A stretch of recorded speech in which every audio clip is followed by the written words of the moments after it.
আলম ভাই, আপনি যে এতগুলা বিয়ে করেছেন, আপনার সবচেয়ে এখন মনে হচ্ছে ছেড়ে দেওয়ার পর কোন বউটা ভালো ছিল?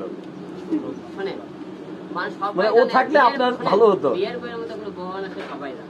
হারিয়ে যাওয়ার পর এখন মনে হচ্ছে এই বউটা থাকলে ভালো ছিল সবার ভিতরে। না, প্রথমবার বউ হয় না, সবাই থাকে। আর যেগুলো পরে এরা তো তাদের নিজের স্বার্থ নেয়। কারণ অনুষ্ঠান মনে করেন বিয়ে করলাম কি কারণে, আমি সংসার করবো একটা কারণে।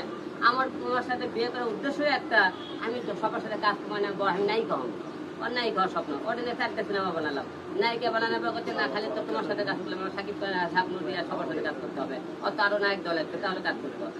মানে তার ব্যায়াম করো না, তাহলে কাজ দূর করো, তাহলে আমাকে দয়া করে ডিভোর্স দিয়ে তুমি দয়া করে কাজ করো। তারপরে কি করলো, হিরো আলম ডিভোর্স, আমি আপনারা সবাই জানেন, কিন্তু বিভিন্ন রকম আটকার চেষ্টা করে দেয়। সে পরে কি করলো, সে আমাকে ডিভোর্স দিয়ে গেছে, বিভিন্ন ছেলেদের কাজ করলো। দিয়ে এমনি কি করলো, যখন নুসরাত চলে গেল কি করলো, তার চরিত্র, তার সবাই খালি চরিত্র খারাপ পায়। মেয়েটা তো চরিত্র এতই ভালো, চরিত্রের কথা তখন বলেন। রিয়া মনির মতো মেয়ে তখন বলে চরিত্র খারাপ বলে। আচ্ছা, হিরো চরিত্র খারাপ, যে মেয়ে ঘরে জামাই রাখে, সে মনে করে বারে যায়, আমাকে বলে ওর বোন মায়ের মনে বারে ডান্স করে। আমাকে একটা রাত্রিবেলা বলতে শুনতে 7:30 বাজে, আমার বোনও বলতেছে যে ভালো একটা গেস্ট আছে, ওরা নিয়ে হলে বাড়ি আসো।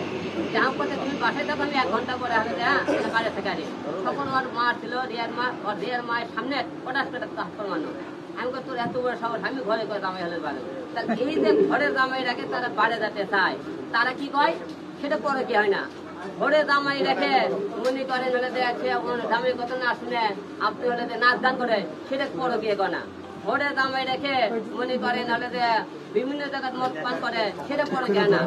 ঘরে মনে করেন বাপ হলে হসপিটাল মৃত্যু সদায়, সেই টাইমে আপনারা হলে মনে করেন অন্য ছেলে নাচ গান করে, সেটা পরে গিয়ে আপনারা করেন।